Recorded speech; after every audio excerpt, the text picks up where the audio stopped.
Assalamualaikum warahmatullahi taala wabarakatuh. Marilah supaya kita lebih paham apa itu NU, apa gunanya NU. Karena NU itu adalah didirikan atas nama restu dari wali kutub ya. Wali kutub di zamannya yaitu Ki Khalil Bangkalan. Nah, apa sih manfaatnya NU? Karena ini merupakan peninggalan dari Ki Khalil Bangkalan sebagai pendiri NU. Ya, pendiri maksudnya adalah yang mendirikan adalah Ki Hasyim Asy'ari, namun dapat restu dari Ki Khalil Bangkalan. Mari silakan. Saya itu baca buku sampai hari ini 1000 halaman per bulan minimal itu. Ini mata saya sampai remuk kayak ini. Nah, ini adalah gambaran bahwa bagaimana kalau kita ingin memajukan Nahdlatul Ulama, ya majukan dengan ilmu pengetahuan. Saya tadi bisik-bisik dengan Kiai Sofyan, dengan Mustasyar. Saya bilang, Pancasila itu nggak ada apa-apanya kalau nggak ada NU. Saya pertegas, kita semua sadar yang mempersatukan bangsa ini adalah Pancasila. Tapi kalau nggak ada Nahdlatul Ulama, Pancasila nggak ada apa-apanya. Maka kemudian orang-orang yang ingin merobohkan Indonesia itu pasti ingin merobohkan Nahdlatul Ulama lebih dulu. Sehingga mereka nantinya akan dengan mudahnya merobohkan Pancasila. Saya bukan karena terlalu NU, Pak, bukan. Saya ini NU tulang sumsum memang. Tapi yang menemukan teori tentang kekuatan NU di Indonesia itu seorang akademisi barat namanya Phil Caruso, yang mengatakan bahwa perekat Indonesia itu adalah Pancasila. Tapi Pancasila itu nggak bakal ada apa-apanya kalau nggak ada Nahdlatul Ulama. Ini kata Phil Caruso. Betul. Saya nggak ngecap, Pak. Kalau dulu NU itu mau memberontak ke Indonesia, bisa aja, Pak. Lah, sekarang nih contohnya nih. Anggota Banser itu 7 juta loh. Anggota Banser. Polisi kita jumlahnya, tolong dikoreksi kalau ada polisi di sini. Anggota polisi kita 482.000. Tentara kita 1.076.000. Banser 7 juta. Coba, kalau NU mau memberontak, cukup ngandalin Banser aja, meskipun nggak punya senjata, bisa itu ngerebut. Betul. Tapi menjadi pemberontak ini bukan DNA-nya NU. NU nggak diwariskan itu oleh para muassis Nahdlatul Ulama. NU itu diajari untuk taat kepada negara, berlindung di bawah negara dengan undang-undangnya. NU nggak pernah memberontak, meskipun zaman Soeharto kita digencet habis-habisan, pernah nggak memberontak? Muktamar NU di Cipasung dulu, Panser itu datang semua mengintimidasi Gus Dur, dibuat sosok tandingan untuk melawan Gus Dur namanya Abu Hasan. Tetap aja orang-orang NU itu nggak terpengaruh. NU itu dikasih badut ya. Ya, karena NU itu kan mendukung pemerintahan yang sah. Seperti apapun pemerintah, maka tidak boleh digulingkan. Itu menurut NU. Kalau unjuk rasa ya boleh-boleh saja. Ya. Mari kita lanjutkan. Sah ketawanya, dikasih macan ya susah takutnya. Nah, itu NU itu. Makanya NU itu kalau kata orang Jawa itu ya nggak gampang kaget lah. Orang gumunan. NU dari dulu digencet-gencet, Pak.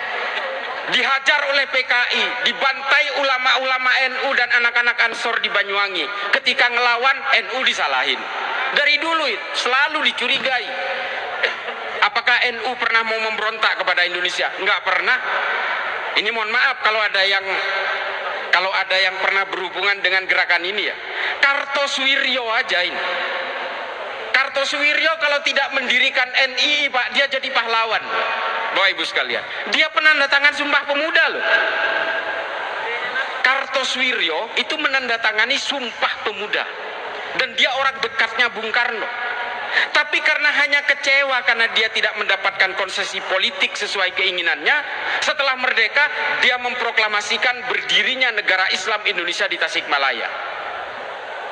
Kecewa dikit udah jadi pemberontak. NU nggak pernah. Gus Dur saja diturunkan secara tidak konstitusional, bahkan orang NU pada nyantai Pak, diem. Apa? Karena kata Gus Dur, tidak ada jabatan yang perlu dibela mati-matian. Buat saya, bangsa ini jauh lebih penting. Ini kata Gus Dur. Betul. Maka NU menurut Phil Caruso, saya teorinya berpegangan itu. NU adalah perekat dari berbagai perbedaan itu. Bersama Pancasila, dia seiring sejalan menegakkan NKRI. Tapi tolong diingat nih, pemerintah hari ini yang sudah berganti presidennya, tolong disadari Pak Prabowo dan Gibran sebagai wakil, Pancasila nggak ada apa-apanya kalau nggak ada NU. Jangan Prabowo anaktirikan dengarkan NU. Pak Prabowo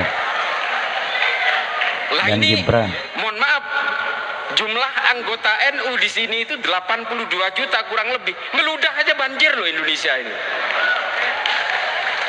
Ini nggak kaleng-kaleng. Bapak Ibu sekalian, di tengah berbagai gempuran ajaran-ajaran yang mengatakan NU ahlul bid'ah, ahlul kubur, ini orang-orang yang kufur dan tudingannya macam-macam. Mereka itu hanya ingin merobohkan Pancasila sebenarnya, makanya kita itu dipersekusi habis-habisan. Terutama orang-orang Wahabi. Setiap NU melakukan upaya-upaya kultural, wah dia selalu disindir. Hampir separuh bumi ini sudah saya datangi, Bu. Hampir separuh bumi ini pernah saya datangi. Mau Amerika Selatan, Australia aja yang saya nggak pernah. Selebihnya udah pernah saya datangi. Terutama negara-negara konflik.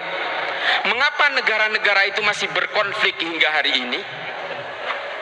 Karena mereka nggak punya NU, Bu. Beneran ini. Ini contoh. Saya 2 tahun menjadi penasehat pemerintahan Somalia untuk menghalau gerakan radikal dan teror. 2 tahun. Satu negara Somalia itu pahamnya Wahabi Salafi semua. Satu negara. Satu negara itu sepakat tidak boleh ada gereja, tidak boleh ada orang Kristen, tidak boleh ada musik, tidak boleh ada rokok. Semua mengharamkan itu semua. Satu negara sepakat. Tapi setengahnya dikuasai pemerintah, setengahnya dikuasai pemberontak yang namanya Al-Shabaab.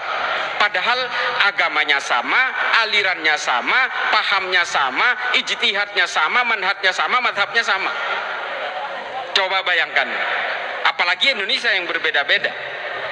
Ini mereka nggak bisa akur. Kenapa? Ya karena nggak ada Nahdlatul Ulama itu. Setiap rapat dengan pemerintah Somalia selalu saya usulkan, kalian harus membuat organisasi yang bisa menjadi perekat dari semua itu. Seperti di Indonesia yang namanya Nahdlatul Ulama, mereka nggak sanggup. Ya sudah, saya berhenti. Saya makan gaji buta 2 tahun Pak Kiai. Akhirnya saya berhenti karena setiap usul saya nggak diterima oleh mereka, nggak bisa diwujudkan. Daripada saya makan gaji buta, ya sudah saya berhenti aja. Lumayan sih gajinya, 25 juta sebulan. Tapi ya saya akhirnya berhenti. Karena usul saya untuk menciptakan sebuah bejana kebangsaan berbasis agama tidak pernah mereka bisa wujudkan. Mari bicara Sudan, bicara Nigeria, bicara Suriah, bicara Palestina, sama aja Pak. Kalau di Palestina hari ini memang menjadi korban kemanusiaan dari kebiadaban Israel, yang ada adalah wadah paramiliter seperti Hamas, Al-Qassam dan sebagainya. Itu adalah pasukan perang. Tapi lembaga yang sejenis Nahdlatul Ulama nggak ada Pak. Yang mau berdiplomasi, yang mau merajut dari segala perbedaan, itu nggak ada. Termasuk juga di Irak hari ini. Bapak Ibu sekalian, yang paling terakhir saya ingin ingatkan, Indonesia ini 17.000 pulau, ada 700 suku, ada 800 bahasa, ada 6 agama besar beserta seluruh alirannya kurang lebih sekitar 78 aliran. Coba bayangkan betapa perbedaan itu luar biasa. Tapi Indonesia hampir 100 tahun ini masih tetap menjadi negara yang utuh, negara kesatuan Republik Indonesia. Tepuk tangan untuk NKRI. Betul, betul, betul. Setelah tepuk tangan saya ingatkan, karena apa? Karena Pancasila yang membuat kita semua itu menjadi utuh. Pancasila tetap menjadi kuat karena apa? Karena Nahdlatul Ulama. Tepuk tangan. Kalau Indonesia ini ada di Arab, nih Arab ya, ada Bahrain, ada Kuwait, ada Oman, ada Yordan, ada Arab Saudi, ada Yaman Utara, Yaman Selatan. Coba itu, negara perintil-perintil, negara kecil-kecil, Bu. Padahal sukunya semuanya Arab, bahasanya semuanya Arab, sama. Agamanya hampir dikatakan 98% Islam semua. Tapi mereka nggak bisa menjadi satu negara. Tuh, bandingkan. Kalau Indonesia ini ada di Arab mungkin udah pecah menjadi 12 negara, Bu. Atau mungkin 20 negara. Nah, Indonesia ini harus kita syukuri. Makanya sekali lagi saya mau ingatkan pemerintahan Pak Prabowo ini. Betapa pentingnya NU untuk merajut dari semua perbedaan itu. Kita adalah orang-orang yang tidak pernah gelisah oleh perbedaan. Kita adalah orang-orang yang tidak pernah sibuk menghitung dosa orang lain. Hijrah bagi kita adalah hijrah menghapus dosa sendiri tanpa harus gelisah oleh dosa orang lain. Ini NU nih. Jangan kayak artis-artis itu merasa hijrah terus dia menerakakan orang, ya kan? Mendosa-dosakan orang yang berbeda dengan dirinya. Jangan, NU nggak gitu. NU juga tidak gelisah oleh perbedaan agama dari orang lain. Bapak Ibu sekalian, saya ingin mengingatkan kembali, kita sebagai orang Islam, karena kita meyakini kul huwallahu ahad, Allah itu hanya satu, maka kita juga harus meyakini bahwa semua manusia, apapun agamanya, apapun sukunya, diciptakan oleh Tuhan yang sama. Ibu-ibu bisa mencerna ini ya. Kita nih Islam, orang yang Kristen itu kira-kira diciptakan oleh Allah yang berbeda enggak?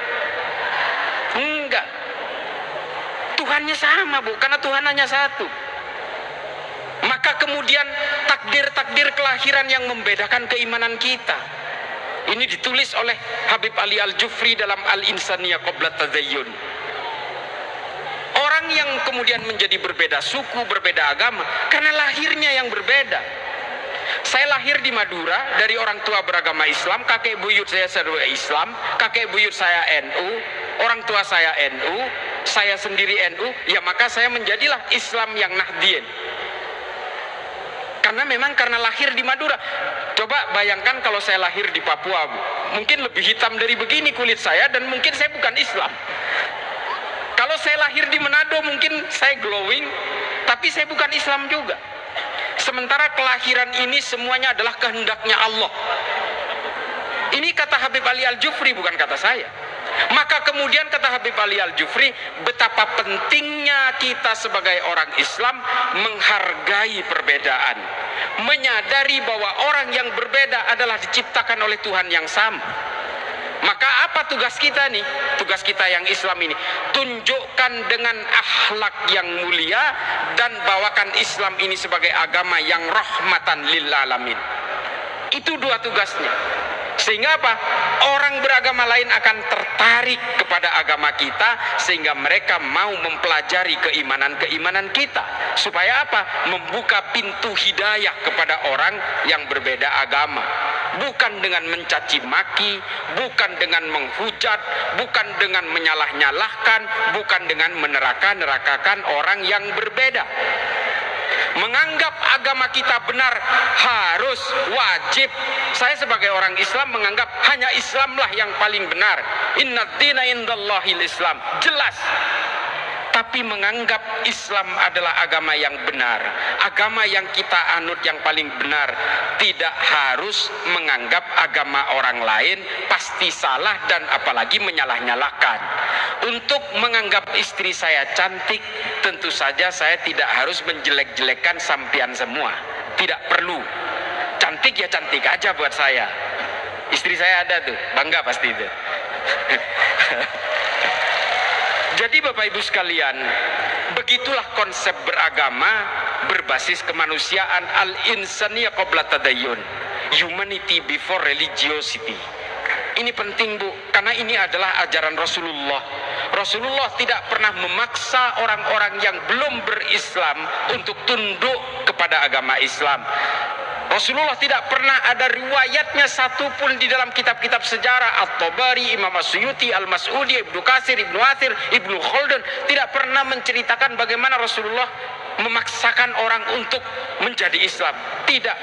Rasulullah menyebarkan Islam itu dengan kedamaian, dengan kemanusiaan. Banyak kisahnya, nggak perlu saya kisah-kisahkan soal ini. Di dalam sirah Nabawiyahnya Raqib As-Sirjani, ada Ibnu Ishaq, ini semua menceritakan bagaimana Rasulullah itu membawa Islam ke dalam suatu konsep perdamaian yang luar biasa.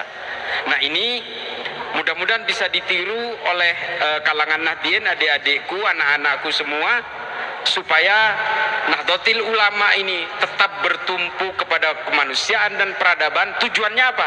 Supaya kita bisa memajukan Islam ini dengan ilmu pengetahuan, sehingga kalangan Nahdien tidak lagi terpuruk dalam peradaban manusia.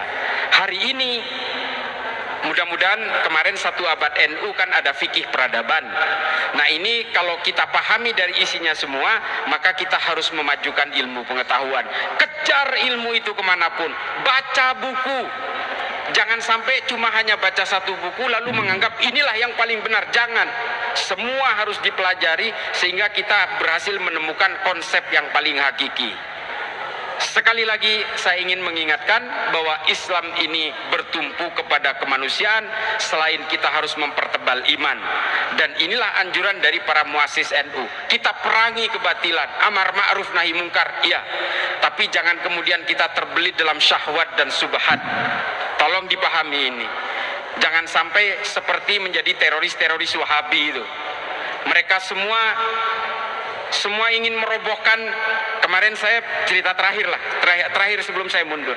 Saya kemarin sempat ngobrol dengan salah satu mantan amirnya Jamaah Islamiyah Kiai. Tidak perlu saya sebutkan namanya. Jadi rupanya mereka ini, orang-orang teroris ini, yang dia kejar itu adalah harta, tahta, wanita, senjata. Ini yang dikatakan oleh mereka. Kalau mereka itu sudah mengejar harta lewat jaringan ini, maka dia akan bebas mendapatkan istri sebanyak-banyaknya. Itu tujuannya. Dan kalau sudah semuanya didapat, dia akan mendapatkan senjata sebagai simbol dari superioritasnya dia. Kan akhirnya apa? Dia membunuh orang, ngebom Polsek Astana Anyar, ngebom di Cicendo segala macam. Akhirnya apa? Dengan jubah agama, dia sebenarnya hanya ingin memperkaya diri.